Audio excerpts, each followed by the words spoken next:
Aya Nakamura s'est-elle finalement fait écarter de la cérémonie des Jeux Olympiques?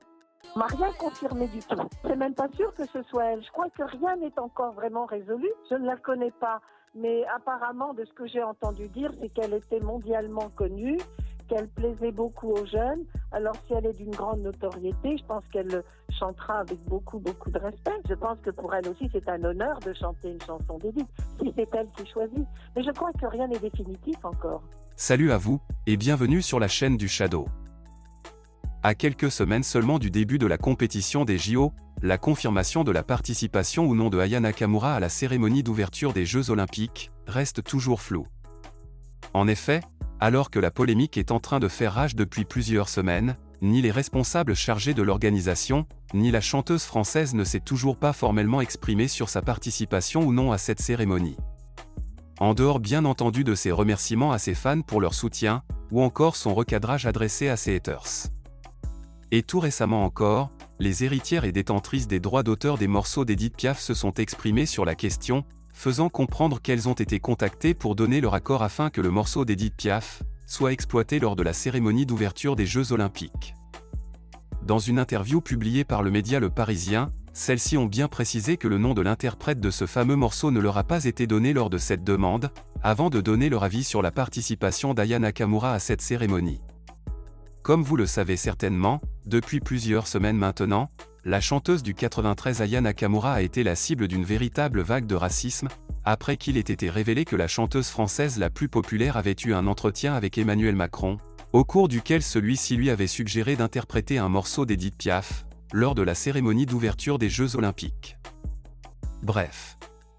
Après la publication de la fameuse banderole rageuse faite par un groupuscule d'extrémistes de droite, sur lesquels il était écrit, je cite, « Y a pas moyen Aya, ici c'est Paris, pas le marché de Bamako ».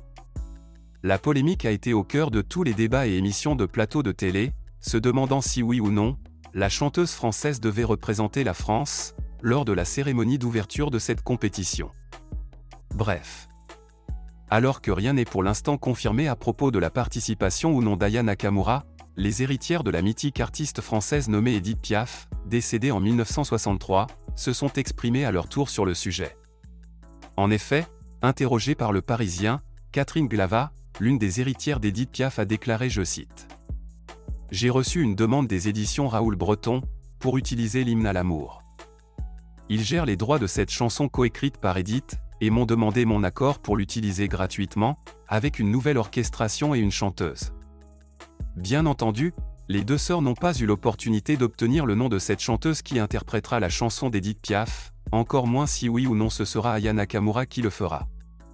Toutefois, une déclaration de ces derniers temps a confirmé les rumeurs. En effet, toujours au cours de cet entretien, Catherine Glava poursuit en affirmant, je cite, « J'ai évidemment accepté. C'est tellement magnifique d'ouvrir les JO de Paris, avec Edith. Cela m'émeut beaucoup. » Et concernant le cas Aya Nakamura, elle déclara, je cite, « C'est le président qui l'a choisi. C'est certainement qu'elle a du talent. Elle a aussi beaucoup de succès dans le monde, mais je ne la connais pas. » De son côté, Christy Lhomme a pris le temps d'écouter quelques titres de l'artiste française la plus écoutée à l'international, si l'on s'en tient aux propos de cette dernière. Elle est jolie, elle a une jolie voix et un style. Edith aimait les filles avec de la personnalité, et était très concernée par l'international.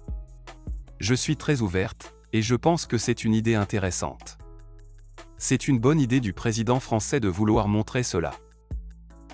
Il est à noter que du côté de l'extrême droite, ils se sont tous mobilisés pour empêcher la venue de l'interprète de 40% aux Jeux Olympiques, pour interpréter du Edith Piaf. Une enquête a depuis été ouverte par la justice française, suite à un signalement de la LICRA. Bref. Et vous? Que pensez-vous de toute cette histoire? Dites-le moi dans les commentaires, et moi, comme à l'accoutumée, je me ferai un plaisir de le lire. C'est tout pour cette vidéo, je vous donne rendez-vous très prochainement pour une autre vidéo d'actu du rap français encore et toujours plus croustillante. D'ici là les amis, portez-vous bien.